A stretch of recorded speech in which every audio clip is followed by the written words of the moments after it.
In the world of Bleach, a Zanpakuto isn't just an ordinary sword. It is an integral main weapon that is utilized by the Shinigami. For many fans, including myself, it's difficult to pick a favorite Zanpakuto amongst the myriad of blades that are revealed to us with differing Shikai and Bankai transformations. Everyone, from the lowest ranking Shinigami to some of the strongest captains in the Gotei 13, each have a unique Zanpakuto. And what's even more incredible is that every Zanpakuto is a sentient being who is an accurate reflection of the Zanpakuto wielder's soul and power level. Now, what gets me really excited with the Bleach power system is when a Shinigami reaches the levels of mastery of their Zanpakuto by achieving the transformation of Bankai. This is also referred to as the full release of a Zanpakuto. It represents the fully manifested power of a Shinigami's personified inner soul. A Bankai transformation is always a game changer within Bleach battles, and many fans have been super excited to see some of the strongest characters in Bleach reveal their Bankai. It's a well-known fact amongst Bleach fans that for a Shinigami to attain the rank of captain class, then they need to have achieved Bankai. This fact remains true with the exception of Kenpachi Zaraki, who is just in a totally different level of his own. One of my favorite things about Bleach is seeing the Bankai transformation of several different captain level Shinigami. This is what initially drew me to continue watching the series back when I'd first gotten into it. Kubo knows how to masterfully captivate the audience by giving each of the Shinigami a unique and distinctive Bankai form. Now, the eccentric leader of the 12th division, Mayrui Kurotsuchi, is no exception to this. He definitely stands out as having one of the most outlandish Bankai in the series. In this video, I'm going to be deep diving into all of Mayuri's Bankai abilities and how he has developed and evolved his own Bankai considerably from its first appearance during the Soul Society arc to its most latest appearance during the 1000-Year Blood War arc. Be sure to stick around until the very end of this video, as I'll be talking about the symbolic significance of Mayuri's Bankai and why the full release of his Zanpakuto is one of the most unique amongst all of the Shinigami in Bleach.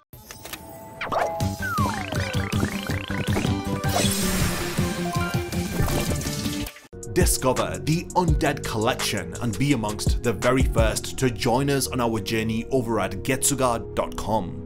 In chapter 120 of the manga, we learn that a Bankai transformation can increase the power of a Zanpakuto by 5 to 10-fold, and it can take up to 10 years for a Shinigami to master their Bankai. Aside from certain instances like Ichigo, Renji, and Shunsui communicating with their Zanpakuto, we don't really see characters like Mayrui communicating with the manifested spirit of their respective Zanpakutos. Despite this, we still know that Mayrui has achieved his own Bankai called Konjiki Ashisogi Jizō, and he is still one of the most powerful characters in the series. His Bankai has been revealed to us several times within the story. I want to begin my breakdown of his Bankai by discussing its first appearance within the story. Mayuri's Bankai is first revealed to us in chapter 125 of the manga, and it's during his battle against Uryu. During the heat of the battle, Uryu uses his Sanrei glove in order to reach the peak of his Quincy powers in an attempt to defeat Mayrui. This of course happens right after Mayrui brutally taunts Uryu about the gruesome death of his grandfather Soken Ishida. Uryu is successful in his second attempt to injure Mayrui, causing the scientist to retaliate by releasing his Bankai Konjiki Ashisogi Jizō. The panel where Mayuri's Bankai is revealed is absolutely stunning. It's drawn incredibly by Kubo. The baby's head located on Mayuri's Zanpakuto guard opens its mouth in order to produce a frightening, colorful large creature which has the body of a caterpillar. The bulbous yellow head of this grotesque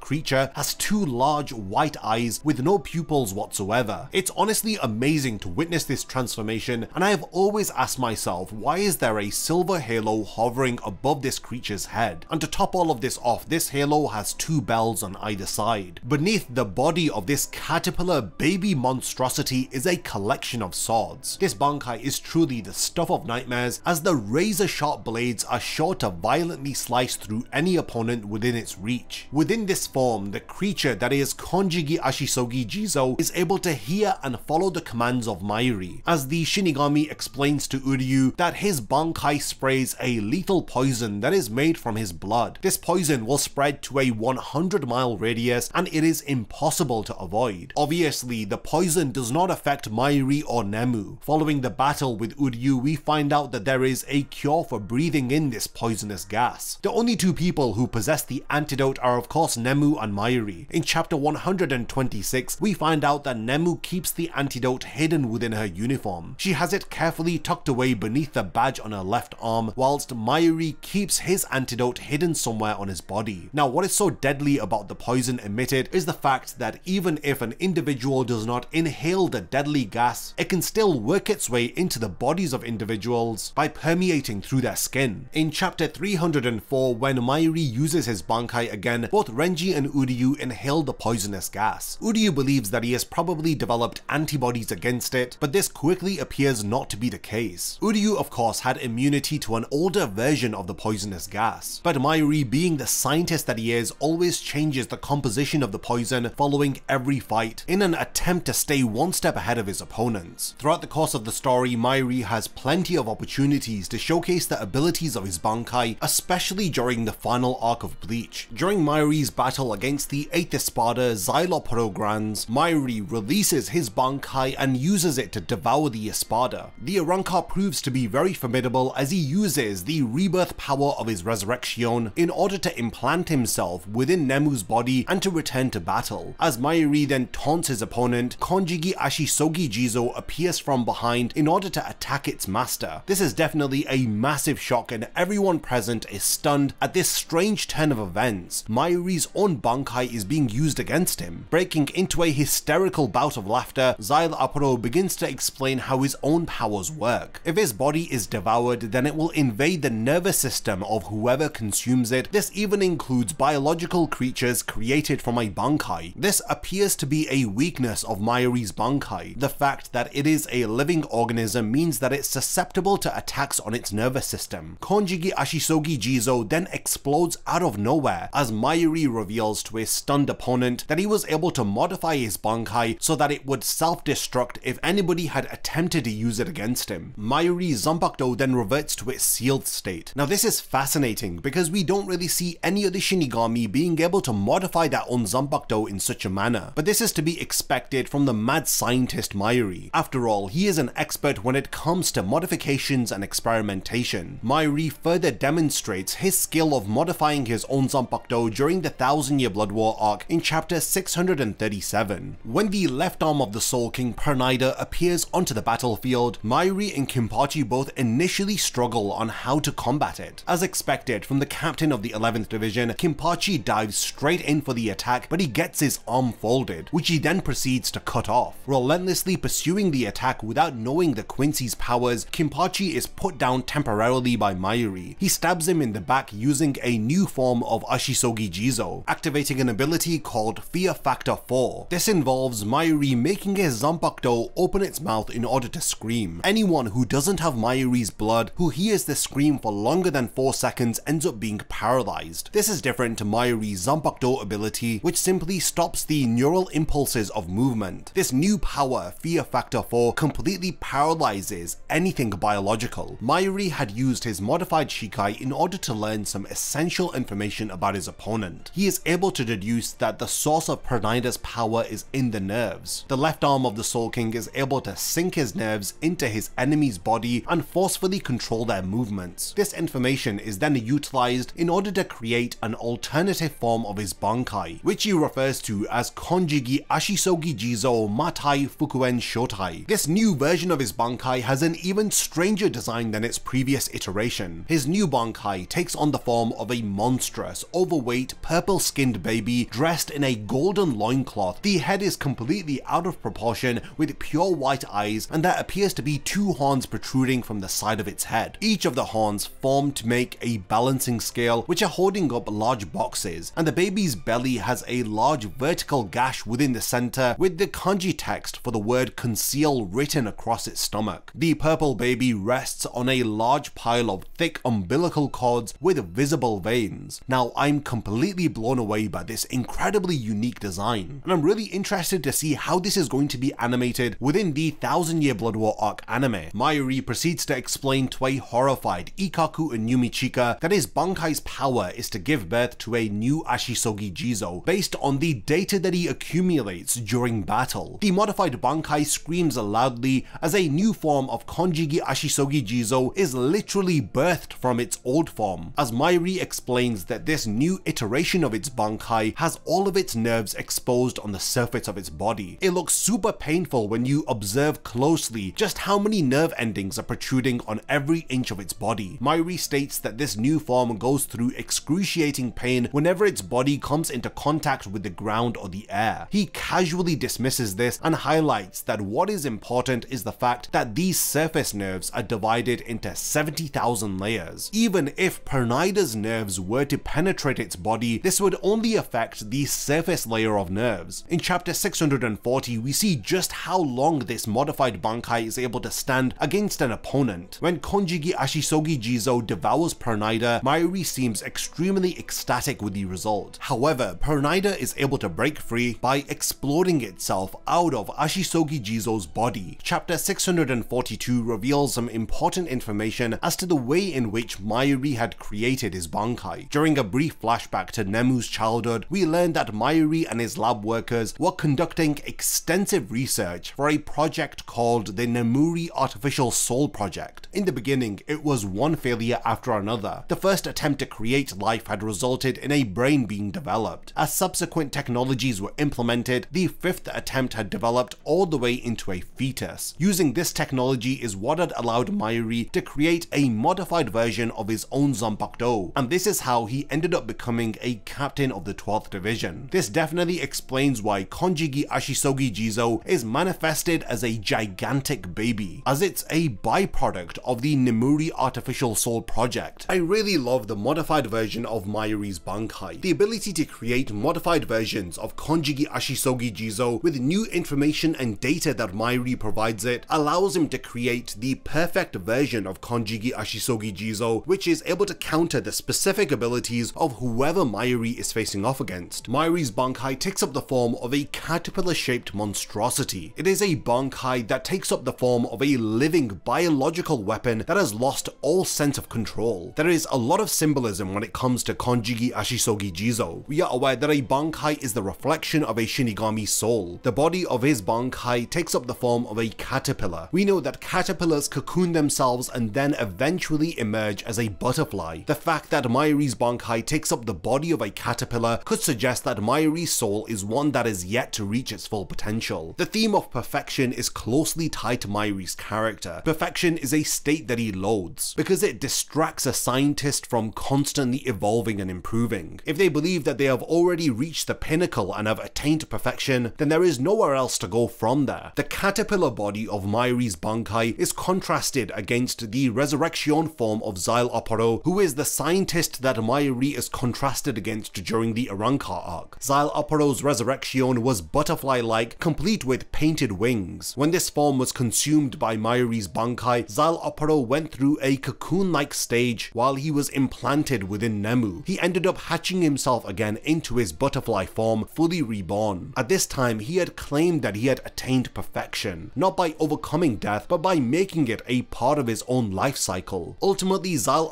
was defeated by Mayrui because of the differences in how they had perceived this concept of perfection. Mayrui refused to accept that there is an end to growth. Mayuri's beliefs on perfection are perfectly represented by his Bankai, which takes up the form of a baby that has the body of a caterpillar. Both of these states of being represent growth and evolution. Additionally, the name Jizō in Konjiki Ashisogi Jizō is a reference to the Bodhisattva. Often regarded as the guardian of children's souls, Bodhisattvas are enlightened beings who delay their ascension to assist others on Earth. Typically depicted with childlike faces and adorned in red bibs, these statues symbolize protection against evil. This concept contrasts with Mayuri's Bankai, which is designed for destruction rather than protection. Interestingly, Jizō statues are known as earth bearers, and they are traditionally crafted from stone. They are believed to possess protective and enduring spiritual power which predates Buddhist beliefs. This is in stark contrast to Mayuri's name Kurotsuchi, which translates to black soil. Now, the similarity in Mayuri's name and the nature of his Bankai further highlights how complex Mayuri's character is, and how Kubo interweaves themes of perfection, Buddhist concepts, and different naming conventions into the characters and abilities that they possess. Mayuri's Bankai is truly exceptional, and while making this video, I've learned a great deal about its power. Its main ability to poison those who inhale its gas is a deceptively simple superficial surface layer of this complex Bankai. Hopefully this video has helped you to better understand Mayuri's Bankai and how it operates. By explaining the modified version of his Bankai, I hope that all of you have a better appreciation for the unique way in which Mayrui is able to counter his opponents, and how he was able to take down the formidable Pernida, who of course is the left arm of the Soul King. We've now reached the point of the video where I want to hand over the discussion to all of you. What do you think about Konjiki Ashisogi Jizō? Did you learn anything new about this Bankai? I can't wait to read all of your thoughts, so definitely continue the discussion in the comments. And lastly, thank you for making it to the end of this video, and I cannot wait to see you in my next Bleach video. A massive thank you goes out to all of my amazing Patreon supporters for helping to make this video possible. If you also want to support the channel and see your name in the end of my videos, then check out my Patreon, which has loads of perks like early video access and so much more. Thank you for sticking around till the end of the video, and whatever you contribute will mean a lot to me.